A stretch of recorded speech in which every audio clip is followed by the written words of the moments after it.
सजा दो घर को गुलशन सा, सजा दो घर को गुलशन सा, मेरे सरकार आए हैं। सजा दो घर को गुलशन सा, मेरे सरकार आए हैं। मेरे सरकार आए हैं, मेरे सरकार आए हैं, मेरे सरकार आए हैं, मेरे सरकार आए हैं, मेरे सरकार आए हैं। लगे कुटिया भी दुल्हन सी, लगे कुटिया भी दुल्हन सी, मेरे सरकार आए हैं। सजा दो घर को गुलशन सा, मेरे सरकार आए हैं।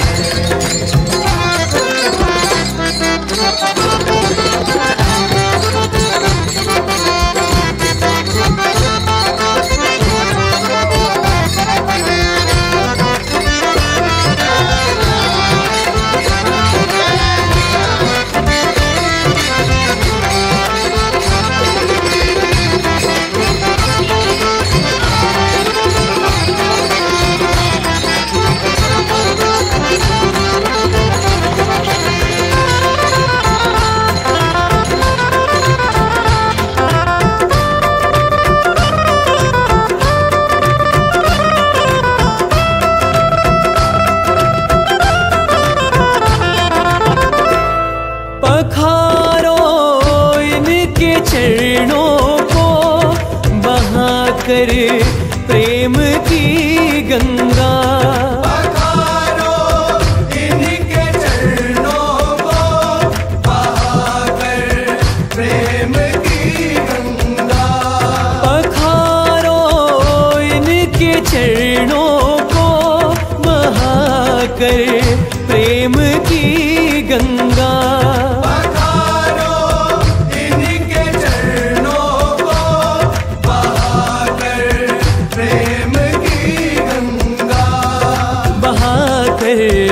प्रेम की गंगा बिछा दो अपनी पलकों को, बिछा दो अपनी पलकों को, मेरे सरकार आए हैं। सजा दो घर को गुलशन सा, मेरे सरकार आए हैं। सरकार आ गए हैं मेरे गरीब खाने में, सरकार आ गए हैं मेरे गरीब खाने में। आया है दिल को सुकून के करीब आने में, आया है दिल को सुकून के करीब आने में। मुद्दत से प्यासी अखियों को मिला आज वो सागर, मुद्दत से प्यासी अखियों को मिला आज वो सागर। भटका था जिसको पाने की खातिर इस जमाने में, भटका था जिसको पाने की खातिर इस जमाने में।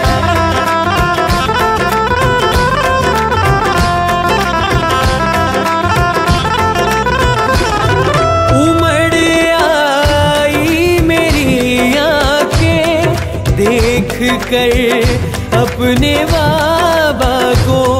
उमड़ आई मेरी आंखें देख कर अपने बाबा को। उमड़ आई मेरी आंखें देख कर अपने बाबा को। उमड़ आई मेरी आंखें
माझे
शिवभोळा चक्रवर्ती शिवभोळा चक्रवर्ती शिवभोळा चक्रवर्ती शिवभोळा चक्रवर्ती आसे पाय माझे चित्ती त्याचे पाय माझे चित्ती वाचे वदता शिवनाम वाचे वदता शिवनाम याचे पाय माझे चित्ती याचे पाय माझे चित्ती वाचे वदता शिवनाम वाचे वदता शिवनाम शिवभोळा चक्रवर्ती शिवभोळा चक्रवर्ती शिवभोळा चक्रवर्ती शिवभोळा चक्रवर्ती त्याचे पाय माझे चित्ती त्याचे पाय माझे चित्ती वाचे वदता शिवनाम वाचे वदता शिवनाम याचे पाय माझे चित्ती याचे पाय माझे चित्ती वाचे वदता शिवनाम वाचे वदता शिवनाम दया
शिवभोळा चक्रवर्ती त्याचे पाय माझे चित्ते वाचे वदता शिवनाम तया न बाधी क्रोध काम धर्म अर्थ काम मोक्ष शिवा देखता प्रत्यक्ष वाचे वदता शिवनाम तया न बाधी क्रोध काम एका जनार्दने शिव निवारी कळिकाळाचा घेव धर्मार्थ वाचे वदता शिवनाम तया न बाधी क्रोध काम पांडुरंगा करो प्रथम नमः पांडुरंगा करो प्रथम नमः पांडुरंगा करो प्रथम नमः पांडुरंगा करो प्रथम नमः गुरुरे चरण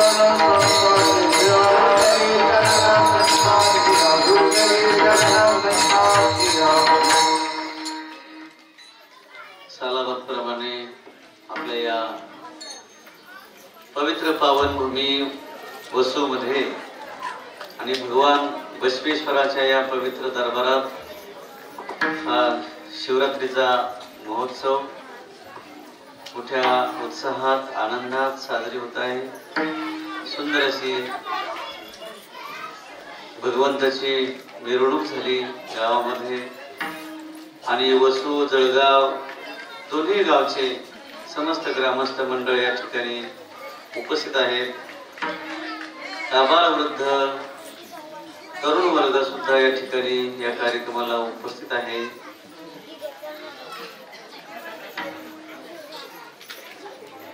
आदरणीय सरपंच बंडू पाटील पठाडे,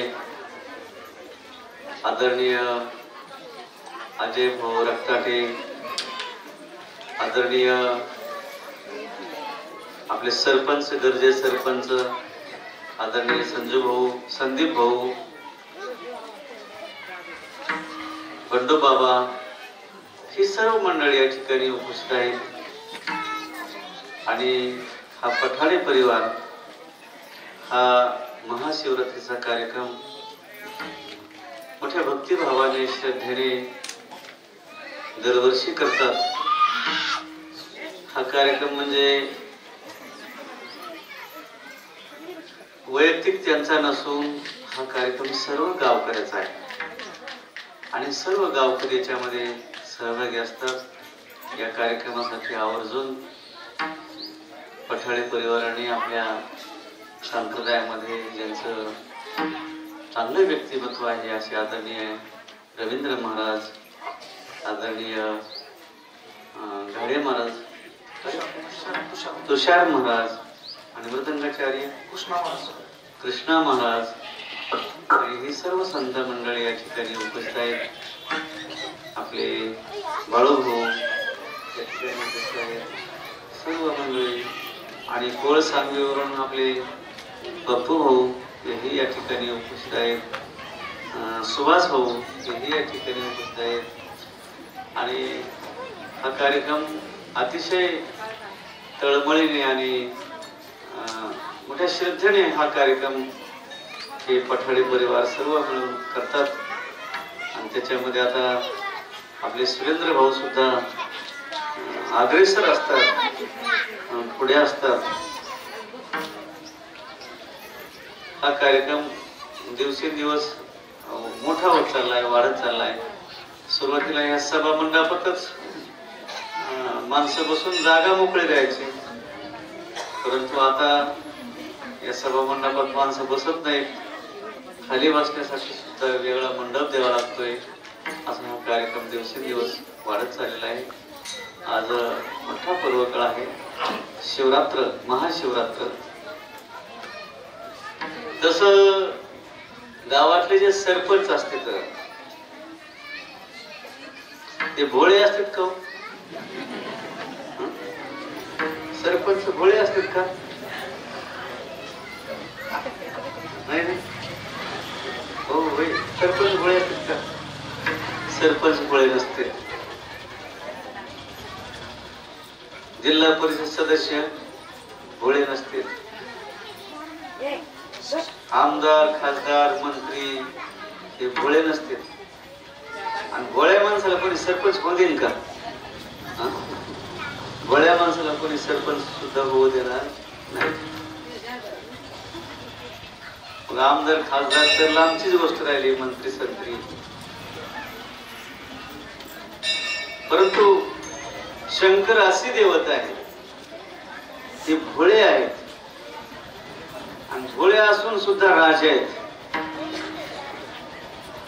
आणि नुसता राजा नाही, चक्रवर्ती राजा आहे. चक्रवर्ती राजा म्हणजे सार्वभौम राजा.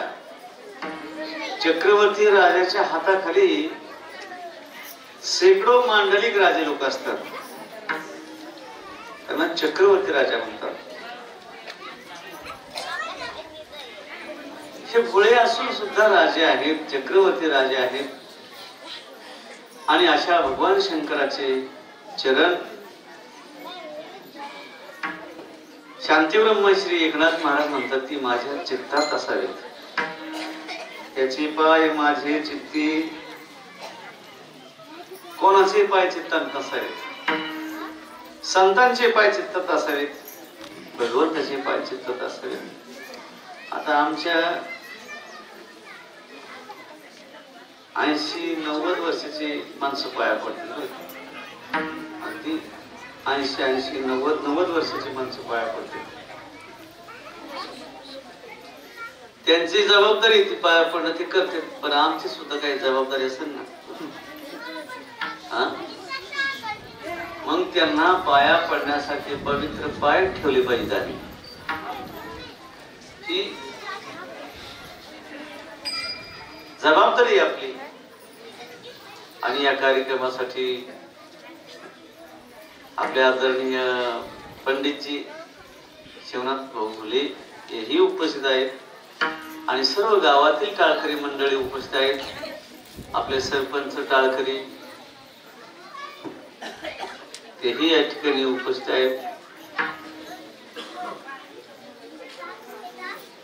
आणि सगळे उपस्थित राहिल्यामुळं बसवेश्वर शंकर भगवान आज खुश आहेत.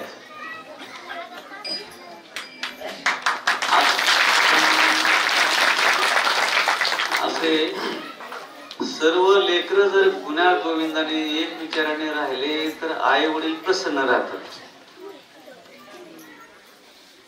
आणि मुलं जर आपापसात भांडायला लागली तर आई वडील दुःखी होतात, त्यांचं आयुष्य घडतं. उलट तसं सर्व माणसं एक विचाराने राहिले, एकोप्याने काम करू लागले तर बसवेश्वर महाराज सुद्धा प्रसन्न होतात, खुश होतात. आणि अयोध्येमध्ये भव्य दिव्य असं रामलल्लाचं मंदिर आहे ना, ते नुसतं मंदिरच नाही तर भारताच्या एकतेचं ते प्रतीक आहे. तिथे सर्व जाती धर्माचे माणसं त्या ठिकाणी आले होते प्राणप्रतिष्ठेला. 150 संप्रदायाचे साधू एकत्र आले होते. ते सगळ्यांनी आपण बघितलंय, कोणी टीव्हीवर बघितलंय, कोणी मोबाईलवर बघितलंय, स्क्रीनवर बघितलंय. आणि मला तर तुम्ही प्रत्यक्ष लावलं होतं, मी तिथं प्रत्यक्ष गेलो. तुम्ही पाठवलं म्हणून मी गेलो, तुम्ही समाधानी पाठवलं म्हणून मी गेलो. असं असतं ते. ज्यावेळेस सगळ्यालाच बोलवता येत नाही त्यावेळेस कोणातरी एखाद्याला बोलावं लागतं. प्रभू रामचंद्राचं आपल्याला तारकेश्वर गडाच्या भक्त परिवाराला निमंत्रण आलं. अतिशय सुंदर हा कार्यक्रम. हे वर्षच म्हणजे पवित्र आहे. 500 वर्षाच्या संघर्षाचा अंत झालेला आहे आणि या वर्षात ही जी महाशिवरात्र आहे ती अतिशय महान पवित्र आहे. कारण कुठलंही कार्य कोणत्या काळात होते त्याला जास्त महत्व आहे. ऐकले तर हा मोठा पर्वकाळ आहे आणि अयोध्येत राम मंदिर झाल्यानंतर भारताच्या कानाकोपऱ्यात दिवाळी साजरी झाली. आनंदी आनंद झाला, हिंदू बांधवांना आनंद झाला, राम भक्ताला आनंद झाला. रामललाची प्राणप्रतिष्ठा झाल्यावर, मंदिर झाल्यावर जेवढा आनंद हिंदूला झाला ना, हे हिरो हे अभिनेते हे तर होतेच होते, परंतु काही प्रमुख माणसं सुद्धा त्या ठिकाणी उपस्थित होते मुस्लिम समाजांचे. आज हा जो शिवरात्रीचा महाशिवरात्रीचा पर्वकाळ आहे मोठा, नुसतं शंकराचं ध्यान जरी केलं तरी भगवान शंकर भोळे आहेत ते बघा, ते लवकर प्रसन्न होते. लवकर प्रसन्न होणारी देवता म्हणजे शंकर आहे. बाकीचे देव लवकर नाही प्रसन्न होत. पूज्य भुले बाबा म्हणायचे त्याला घासावं लागते. बाकीचे देव आहेत ना, भोळे नाहीत, चतुर आहेत. चतुर नाहीत नुसते, चतुरातू शिरोमणी असे देव आहेत बाकीचे. आणि बाकीच्या देवाला सगळं कळतं, अंतर्यामी आहेत. पण भगवान शंकर मात्र भोळे आहेत, ते कोणालाही प्रसन्न होतात. ते भक्ताला प्रसन्न होतात, सज्जनाला प्रसन्न होतात, याच्यात नवल नाही. शंकर हे राक्षसाला सुद्धा प्रसन्न होतात. शंकराचे भक्त कोण आहेत जास्त? राक्षसच येत, म्हणजे राक्षसाला सुद्धा प्रसन्न होते शंकर. पण राक्षस वरदान प्राप्त करून घेतात, शक्ती मिळवतात, पण मिळालेल्या शक्तीचा दुरुपयोग करतात ते राक्षस. भस्मासुराला शंकर प्रसन्न झाले, त्याला वर दिला की तू ज्याच्या डोक्यावर हात ठेवशील त्याचं भस्म होईल. ज्याच्या डोक्यावर हात ठेवशील त्याचं भस्म होईल. त्याने बरेच माणसं मारले. मग नारद महर्षी भेटले. नारदाच्या डोक्यावर हात ठेवायला लागला भस्मासूर. नारद पटकन मागे सरकले आणि नारद म्हटले, अरे मी संन्यासी, मी जोगी आहे, मला मारून तुला काय भेटायचं? बरं, भिकाऱ्याला मारून तुला काय भेटणार आहे? माझं लग्न झालेलं नाही, मी संन्यासी, मला मारून काय भेटेल तुला? अरे ज्याच्यासाठी गोरगरिबाला मारतोस तो त्याच्याच डोक्यावर हात ठेव ना, म्हणजे तू कैलासाचा राजा होशील, पार्वती सारखी सुंदर तुला पत्नी भेटल. आणि मग तू पेटली ना भस्मासुराची.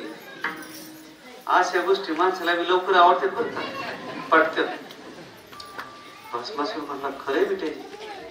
जर आपण त्या शंकरालाच मारलं तर आपण कैलासाचा राजा होत, पार्वती सारखी पत्नी राहील. म्हणून तो भस्मासूर रोजच्या पेक्षा लवकरच माघारी गेला. रागच होता त्याच्या डोळ्यामध्ये, शंकराच्या डोक्यावर हात ठेवायचा आहे असं त्याच्या मनात.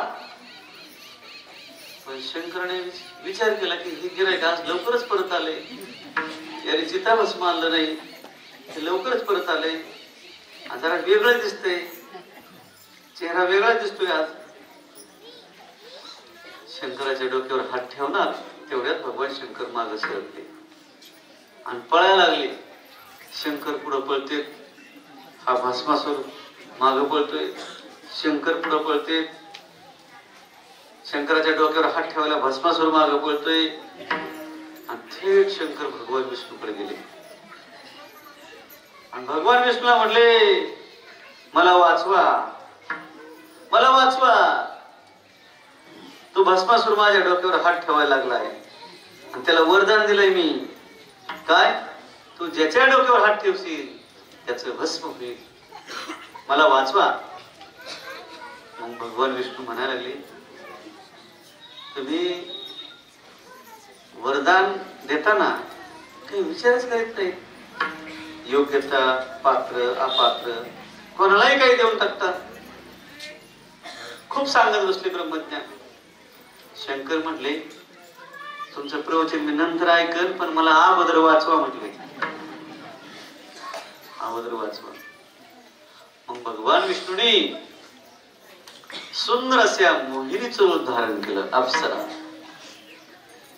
नेवाशाला म्हणतात ना, मोहिनीचं रूप धारण केलं. मोहिनी राजा आहे ना नेवाशाला, मोहिनीचं रूप धारण केलं आणि आडवे गेले भस्मासुराला.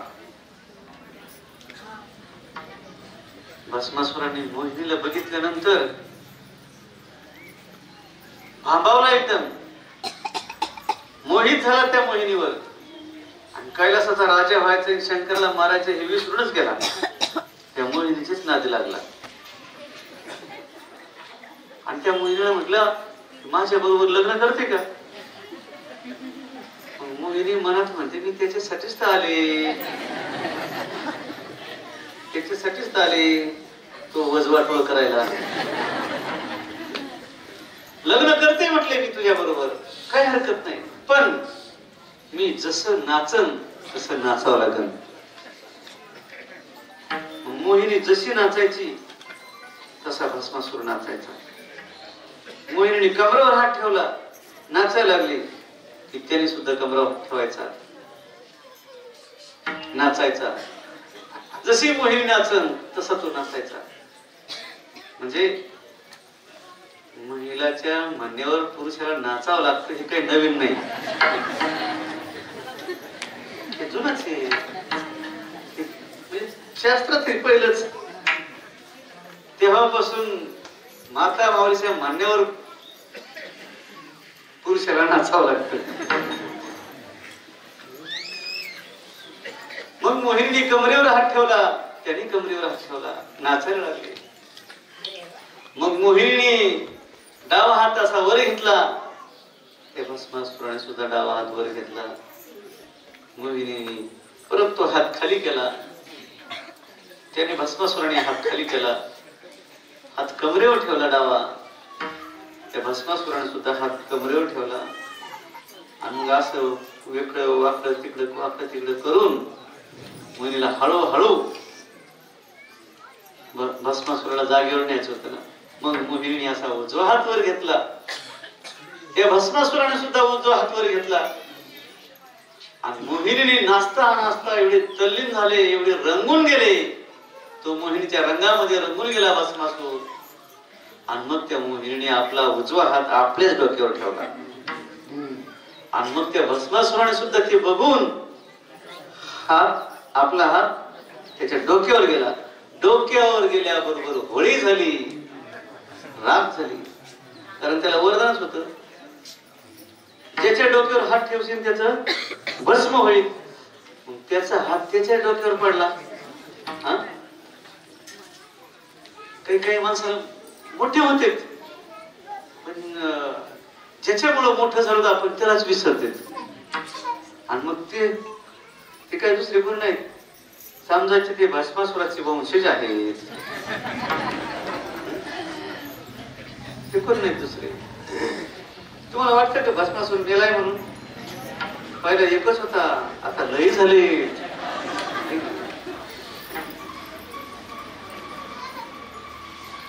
एकदा हनुमान हनुमानजीला पकडलं अशोकवनातून, राक्षसाने पकडलं हनुमानजीला, थेट रावणा पडवलं. रावण हे माकडे का आपला बगीचा उद्ध्वस्त करणार, याला मारून टाकायचं म्हणून. मग रावणाने विचारलं, ए तुझं मरण कशात आहे? हनुमानजी म्हटले, अरे मी चिरंजीवी आहे, मला मरणच नाही. मग रावण म्हटला, अरे चांगल्या गळ्यात माळा घातलीस आणि खोटे बोलतोस. गळ्यात माळा तुझ्या, गंध लावलाय कपाळाला आणि खोटे बोलतोस मला मरण नाही म्हणून. हनुमानजी म्हटले, नाही मी मला मरणच नाही. ते काही मानेना रावण. मग हनुमानजी म्हटले, माझं मरण आहे. मग तो म्हटला, रावण म्हटला, कशात तुझं मरण आहे? हनुमानजी म्हटले, माझं शेपटीत मरण आहे. आणि मग रावणाने आदेश दिला, म्हटले याच्या शेपटीला चिरकुट गुंडाळा, पेट्रोल टाका आणि पेटून द्या म्हटले. मग हनुमानजी शेपूट असं गुंडाळलं, कपडे आणले, किती काही कपडे, सगळे कपडे संपले लंकेतले, तरी हनुमानजी शेपूट आणखी मोकळच, सगळे कपडे आणले. शेवटी मग हनुमानजीने ते गुंडाळून घेतलं, दिलं पेटून. मग हनुमानजी मेले तो. हनुमानजी म्हटले, मी खरं सांगत होतो तुला, मला मरणच नाही, पण तुला पटत आहे कुठं? नाही पटत खरं. मग आता सुद्धा त्याला खरं पटत नाही, समजायचे ते रावणाचे वंशज आहेत.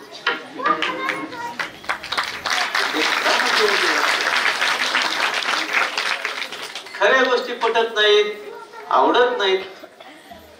लटक खोट माणसाला खूप आवडतं. सोन्यापेक्षा बेगडी सोनं जे असतं ना, त्याला काय म्हणतात? बेगडी सोन्याला काय म्हणतात? बेंटेक्स. बेंटेक्स ते सोन्यापेक्षा बेंटेक्स जास्त चमकतं. सोन्यापेक्षा ते जास्त चमकतं, जास्त आवडतं. लटक खोट माणसाला जास्त आवडतं. खरंही आवडतं, तसं काही नाही, सत्यमेव जयते. पण उशिरा म्हणजे मेल्यावर, हयात असताना नाही. आणि बघा तुम्ही, जे काही माणसं मोठे झाले ते मेल्यानंतरच झाले. आधी हयात असताना त्यांना कोणी भाकरीचा, शिळ्या भाकरीचा तुकडा वाढला नाही माऊली ज्ञानोबारायला. जगद्गुरु तुकाराम महाराज गावात आले, जे खुर्चीवर बसलेली होती ना माणसं असायचे ना, ते माणसं उठत नव्हते, बसून राहायचे. तुकाराम महाराजांना उभं करायचे. मग तू कळलं त्यांना, तुकोबाराय कळाले का? पण आता मात्र लई सुधारणा आहे. आता भाविक लई चांगले झाले. आता साधू आले तर माणसं लोटांगण घालते, दंडवत घालते. साधू काय, एखादा बंधू जरी आला तर त्याच्या पाया पडते, पडते का नाही? उलट बंधूची जास्त सेवा करते साधूपेक्षा. असं हे दैवत भोळ आहे. शिव भोळा चक्रवर्ती, त्याचे पाय माझे चित्ती. नुसतं मुखाने आपण शिव जरी म्हटलं, शंकर शंकर जरी म्हटलं, त्याला क्रोध राहत नाही, काम राहत. बघा तुम्ही, कितीही माणूस कामातूर झाला आणि त्यांनी जर भजन सुरू केलं तर कामाचा दाह होतो, जळून भस्मसात होतो. गुरुवर्य नारायण महाराज नेहमी सांगायचे, कीर्तन कमी होईल जास्त होईल तो भाग परमार्थात गौण आहे, पण जो भगवंताचं नामस्मरण करतो तो परिपूर्ण होतो. आणि असे बाबा सांगायचे, हे अन्न जे असतं ना, भिक्षेचं अन्न असतं. आणि भिक्षेचं अन्न तसं पचत नाही. भिक्षेचं अन्न पचण्यासाठी नामस्मरण करावं लागतं, भजन करावं लागतं. भजन जर केलं नाही तर ते अन्न पचत नाही आणि ते अन्न वेळ वापर केल्याशिवाय राहत नाही. भिक्षाचं अन्न खाताना आपण दुसऱ्याच्या घरी जेवल्यानंतर मनामध्ये विचार करायचा आणि भगवंताचं नामस्मरण करायचं आणि आपण खाल्लेलं कृष्ण अर्पण म्हणायचं,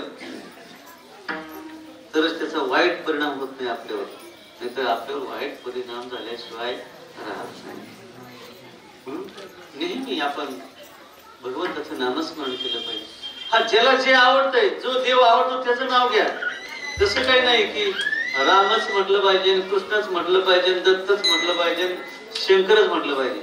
तुम्हाला शंकर आवडतो ना, शंकराचं नाव घ्या. कृष्ण आवडतो ना, कृष्णाचं नाव घ्या. हरी आवडतो ना, हरीचं नाव घ्या. अवकाशाचंही जरी नाव घेतलं तरी शेवटी समुद्रात जाते. हरी हरा नाही भेद, नका नाही नका करू वाद. हरी हरा भेद, याच्यात जे क्रियापद आहे ना, नाही हे क्रियापद आहे ना. हरी हरा भेद नाही नका करू वाद, हे क्रियापद माग अगोदर घ्यायचं, पूर्वार्धात घ्यायचं अगोदर. हरिहरा भेद नाही आणि नका करू वाद. वाद करू नका, ते एकच आहे. किती एक आहे? साखर समजा, आणि साखरेच्या ठिकाणी गोडी आहे. अहो ती साखर गोडीला सोडून राहू शकते का? गोडीला सोडून साखर राहू शकत नाही. साखर आणि गोडी जितकी एक आहे तितकेच भगवान विष्णू आणि शंकर एक आहेत. म्हणून कुणी शंकराचं भजन करा, कुणी रामाचं भजन करा, कृष्णाचं भजन करा, पांडुरंगाचं भजन करा, विठ्ठलाचं भजन करा, पंढरीनाथाचं भजन करा, कुठलंही नाव घ्या, देव एकच आहे. फक्त हे एकच तत्व आहे.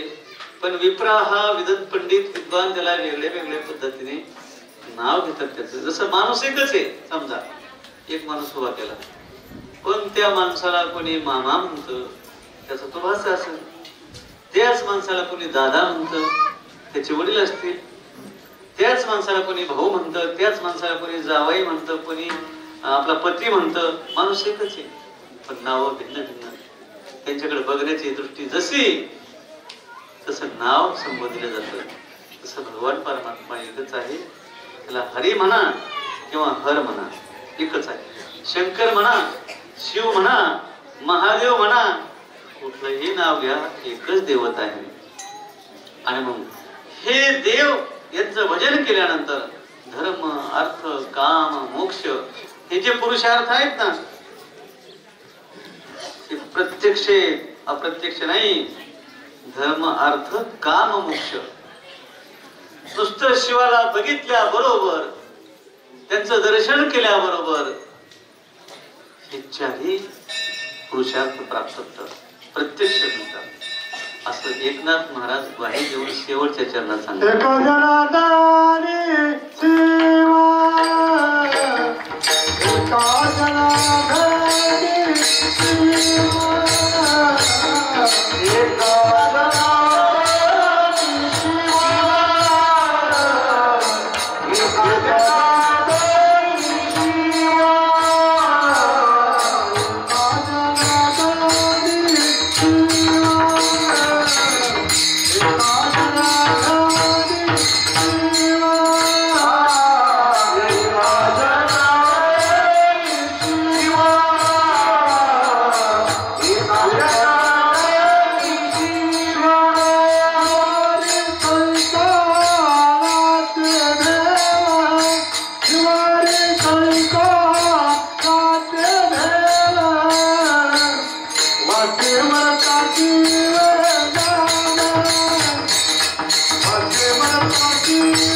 निवारी कळीकाळाचे भेव. संत एकनाथ महाराज म्हणतात की बाबा भगवान शंकर या कळी काळाची भीती निवारण करून टाकतो, मारून टाकतो, राहत नाही ती भीती. आता कळी काळाची आणि भूताखिताची भीती कशी राहील? अहो शंकर आहेत ना, शंकर हे राजे आणि त्यांचं वास्तव्य स्मशानभूमीत आहे. भूते वेताळ नाचती. आणि मग राजा जर हातात आला तर हे बाकीचे सैनिक काय करतील? आपल्याला सैनिकाची काय भीती? लांब कशाला? लग्न झालेलं 1 वर्ष झालेलं असतं, 1 वर्ष, आणि 1 वर्षातच घरातले सगळे माणसं त्या मुलीच्या हातात जातात. सगळ्यावर ताबा असतो त्या मुलीचा. 1 वर्षाच्या आत तिच्या ताब्यात राहतात सर्व. कशामुळं? तिच्या ताब्यात कशामुळं राहावं लागतंय? अगे आपलं पोरग तिच्या ऐकण्यात आहे ना, हे पोरग तिच्या ऐकण्यात आहे, त्याच्यामुळे तिच्या ताब्यात राहावं लागते आपल्याला. राजा जर आपल्या ताब्यात असला तर बाकीचे हे मंत्री हे पुढे जाणार, बाकीचे सगळे पुढे जात नाही. म्हणून जे मुख्य त्यांची भक्ती करायची. भगवान शंकर हे महान आहेत. आता असं झालंय, रात्री मी 2 वाजता झोपलोय आणि सकाळी 4:30 ला उठलोय. मला कीर्तनच झोप यायला लागली होती. आता ही गाडी घोडी दिसते ना, जवळ गेली कशी पण गाडी जाते निघून.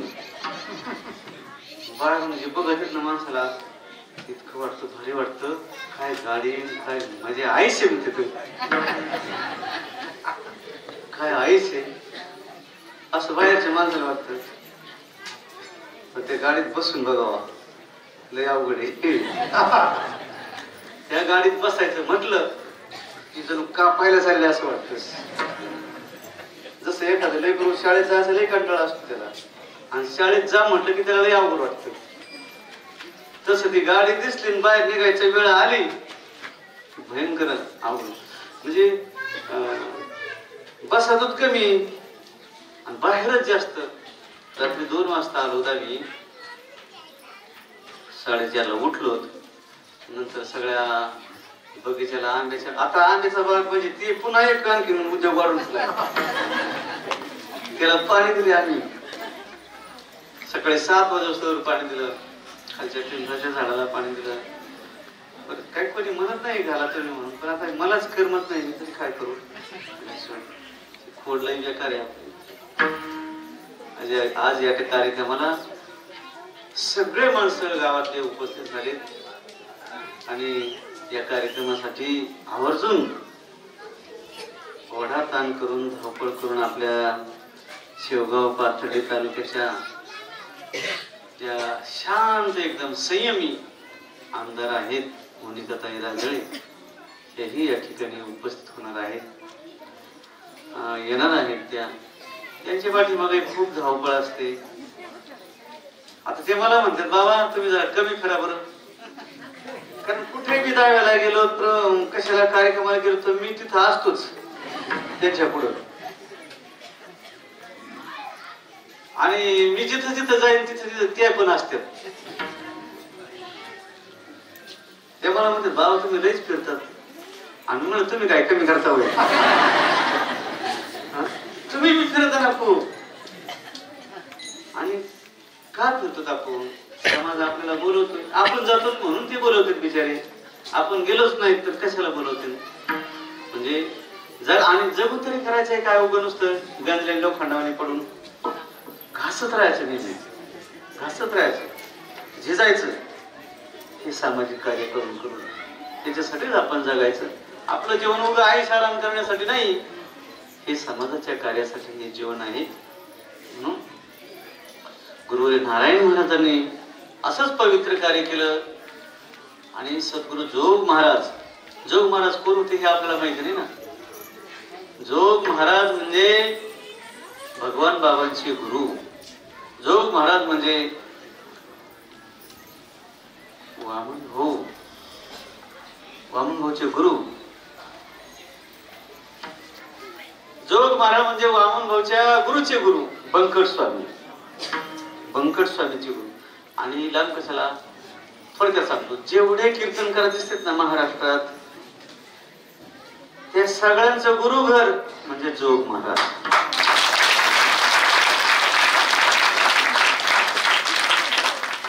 आणि महाराष्ट्रातच नाही, पूर्ण भारतभरात जेवढे काही साधू आहेत, आता नंतर वारकरी संप्रदाय सोडल्यानंतर संन्यासी झाले, ते संन्यासी सुद्धा जोग महाराजांच्या संस्थेत सुरुवातीला लहानपणी शिकलेले, विदेशात गेले, परदेशात गेले, आचार्य महामंडलेश्वर असे महान साधू या जोग महाराजांच्या संस्थेत शिकलेले आहेत. जोग महाराज वारकरी शिक्षण संस्था म्हणजे आपलं सगळ्याचं गुरुघर आहे, ते सर्वांचं गुरुघर आहे. असं म्हणतात की भगवान बाबा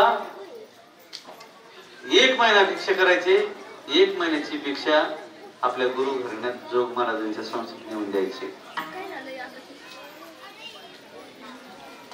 तिथं आता सुद्धा मोठं म्हणजे भोजनासाठी अन्नपूर्णेसाठी मोठं कार्य चालू आहे, बांधकाम चालू आहे, त्याला सहकार्य होतंय बाहेरून. आता तिथं सहकार्य करणारे म्हणजे मोठमोठे संत महंत आणि उद्योगपती, मोठमोठे श्रीमंत माणसं सहकार्य करतात. आपण तिथपर्यंत जरी जाऊ शकत नसलो तरी आपल्या परिसरात जे कोणी असेल त्यांच्याकडं जे काही आपलं योगदान असेल, फुलाची पाकळी ती गोळा करून माणसं देतात की एवढं आमचं पोहोच करा, आम्ही तर तिथे जाऊ शकत नाही. आता आपण काय प्रत्येक ठिकाणी राम मंदिर बांधू शकत नाही, पण तिथे अयोध्या धाममध्ये जे चाललं होतं ना राम मंदिर, अजून तरी काम 2026 पर्यंत चालणार आहे. काम संपलं नाही, सुरू झाले आताशी. मग त्या कामात सुद्धा आपल्या परीने सहकार्य करायचे आणि केले सर्वांनी. त्या मंदिरामध्ये प्रत्येकाच्या घामाचा पैसा आहे. प्रत्येकाला ते मंदिर बघितल्याबरोबर असं वाटतंय की त्या कष्टात, त्या मंदिराच्या कार्यात माझ्या कष्टाचा एक घामाचा थेंब एक का होण्यापर्यंत आहे, 10 रुपये का होण्यापर्यंत माझ्या कष्टाचे आहेत, अशी एक भावना होती. आता कितीतरी माणसं असे तर आपल्या देशात एकटा मंदिर बांधू शकतो, असे जिल्ह्यात माणसं येतात, पण संघाने आणि विश्व हिंदू परिषदेने असा विचार केला की हे मंदिर एकट्या दुकट्याच्या हातून घ्यायचं नाही, प्रत्येक गोरगरीब माणसाचा रुपये का होईना परंतु त्या मंदिरात पाहिजे. म्हणजे हे मंदिर नुसतं मंदिर नाही तर तिथं भावना आहेत सर्वांच्या, असं हे मंदिर आणि मी सुद्धा त्या मंदिराला वर्गणी दिली बरं का, पण कशी दिली, माझ्याकडे आले ते संघाचे विश्व हिंदू परिषदेचे माणसं, म्हटले बापा द्या काहीतरी वर्गणी. म्हणलं किती देऊ, ते म्हणले काही तुमची इच्छेने द्या. पण मनात मीच विचार केला आपण तर काही देऊ समजा, पण असं देण्यापेक्षा आपल्या गडावर काम चालू होतं, पलीकडचं नवीन बांधकाम, मोठी पडवी दगडाची भिंत, मग त्या ठेकेदाराला काम दिलं आपण, पण मंदिराला वर्गणी द्यायची ना. मग त्या ठेकेदाराला मी म्हटलं तुमच्याकडे कामाला लावा मला. ते म्हटलं महाराज मीच तुमच्याकडे काम करतोय आणि तुम्हाला कसं कामाला लावू. म्हणलं नाही तुम्ही कामाला लावा. ते काही कामाला लावेना, 2-4 दिवस गेले आमच्या याच्यात. मग त्यांना मी म्हटलं तुम्हाला वाटतं का की मी काम करायचं नाही म्हणून, तुमच्या माणसापेक्षा लेबरपेक्षा माझ्याकडून 1 टोपलं जास्त टाकून घ्या म्हणलं, काम करेन मी. मला तुमच्या इथं काम कशासाठी करायचंय म्हटलं, त्या कामाचे पैसे घेऊन मला राम मंदिराला द्यायचे.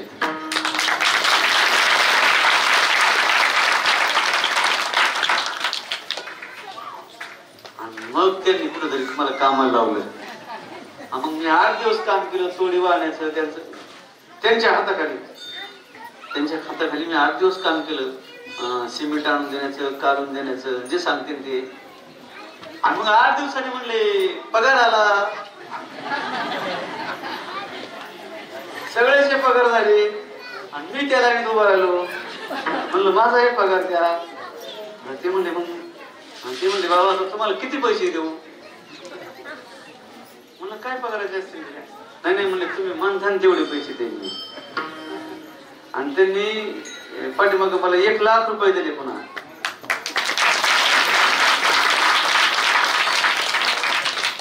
आणि ते म्हणले मानधन तेवढे पैसे देईल. मी म्हणलं तसं नाही, हे पैसा म्हणजे कष्टाचा पैसा पाहिजे, मंदिराला कष्टाचा पैसा द्यायचा आहे. म्हणलं तुमच्या बाकीच्या मजुराला जेवढा रोज असेल ना तेवढाच रोज द्या म्हणलं, मला जास्त नाही. ते हिशोब करून तेवढाच रोज मला दिला. आणि मग ते पैसे घेतले मी आणि आपल्या जवळचे काही टाकले आणि राम मंदिरला दिले. आणि 22 जानेवारीला जेव्हा कार्यक्रम प्रतिष्ठेचा ठरला, प्राणप्रतिष्ठेचा, मला असं वाटलं नव्हतं बरं का की आपल्याला निमंत्रण भेटेल म्हणून. मी विचार केला की आपलं ही प्राणप्रतिष्ठा झाल्यावर नंतर जाऊ म्हणून. पण दुसऱ्या दिवशी निमंत्रण पत्रिका विश्व हिंदू परिषदेची घेऊन माणसं हजर गडावर. म्हणलं रामलल्लाने आपल्याला बोलवलंय. ठीक आहे, आता ती पत्रिका आल्यावर किती आनंद झाला असेल मला, हे तोंडाने कसं सांगू, किती आनंद झाला असेल. ती खूप आनंद झाला खूप. आणि मग कल्पना करा, मोठ्या माणसाची जरी पत्रिका आली आपल्याला, खासदार आमदाराची मंत्री जर पत्रिका आली, निमंत्रण पत्रिका, तर ती पत्रिका म्हणून जपून ठेवतो. त्या सगळ्या पत्रिकेत ती ठेवत नाही, ती वेगळी पत्रिका ठेवतो. आणि मग कल्पना करा, देशाचा जगाचा या त्रैलोक्याचा धनी मालक, आणि त्याचीच ही निमंत्रण पत्रिका आहे रामलल्लाची. मग ती पत्रिका किती जपून ठेवायची, ती पत्रिका अतिशय जपून ठेवायची. आगात आपण जेवायला बसलो आणि जेवायला बसल्यानंतर उग मुख्यमंत्री तुम्हाला वाढायला लागले, काय वाटत आनंदच येणार. तुम्ही आपण जेवायला बसलो आणि मुख्यमंत्री वाढायला लागले, काय आनंद येतो सर्व सुखाचा. तसं मला म्हणते अयोध्येचा आनंद कसा होता. मी म्हटलं तो आनंद शब्दाने नाही सांगता येत. तो आनंदच होता म्हटलं. ठीक आहे, अयोध्येचा आनंद म्हणजे स्वर्गाच्या आनंदापेक्षा हजारो पटीने जास्त तो अयोध्येचा आनंद. असा अयोध्येचा आनंद एवढा कार्यक्रम झाला. आज हे महाशिवरात्री या ठिकाणी साजरी होते. अतिशय भक्तिभावाने ही साजरी होते. गावातले सगळे तरुण माणसं, पाहुणे रावळे, सर्व माणसं या ठिकाणी उपस्थित झालेले आहेत. आपले साकेगावचे महाराज होते ना, साकेगावचे दंडोपंत धोंडीराम महाराज, धोंडीराम महाराजांचे चिरंजीव आदरणीय प्राध्यापक हे सुद्धा या ठिकाणी उपस्थित आहेत. आणि ते दोघं नवरा बायको प्राध्यापक येतात. आता काय सांगावं, सर्व्हिस एक जणाला मिळत नाही तर तुम्हाला दोघाला सर्व्हिस आहे. आणि हा हिंदू तरुण एक झालाय आता बरं का. पूर्वी राम राम म्हणायचं जरा संकोच वाटायचा. आपण जर राम राम म्हटलं तर पोर हसायचे. पण आता जय श्रीराम म्हटलं का आपण खालीच म्हटलं की ते वर म्हणते जय श्रीराम. म्हणजे एवढं परिवर्तन झालंय.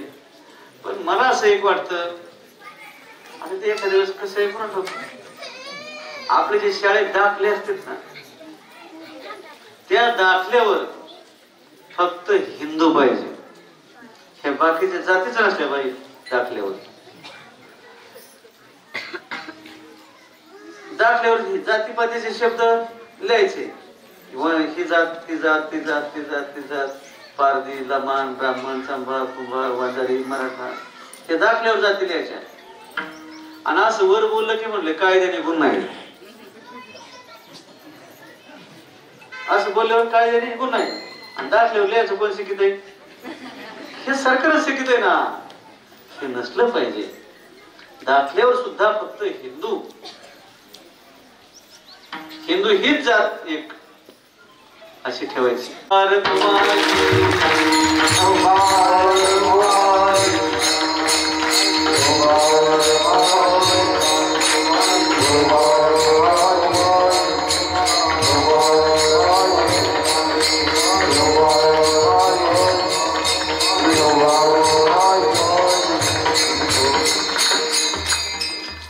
मला समजलं की या ठिकाणी आपले कृष्णा राजळे सुद्धा येणार आहेत असं माहिती झालं, सांगितलंय मला. तर या ठिकाणी ही सर्व मंडळी एकत्र आली. खरोखर बसवेश्वर भगवंताला आनंद झालाय. आणि आता मग एकदा भजन करू आपण. ज्ञानेश्वर माऊली, ज्ञानेश्वर माऊली, ज्ञानेश्वर माऊली, ज्ञानेश्वर माऊली.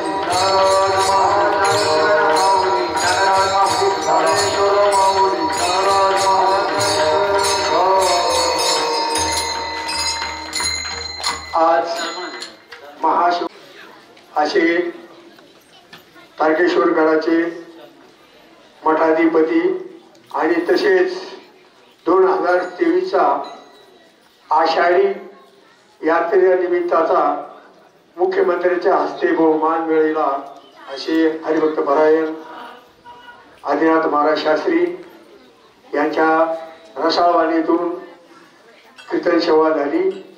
त्यांनी वेळात वेळ काढून कीर्तन सेवा केली. त्यांच्या मागे अत्यंत कामाची गडबड असते, अनेक तारखा असतात, तरी त्यांनी आपल्या गावाचा मान देऊन कार्यक्रमाला उपस्थित राहिले. त्याच्याबद्दल गावकऱ्यातर्फे त्यांचे अभिनंदन करतो. तसेच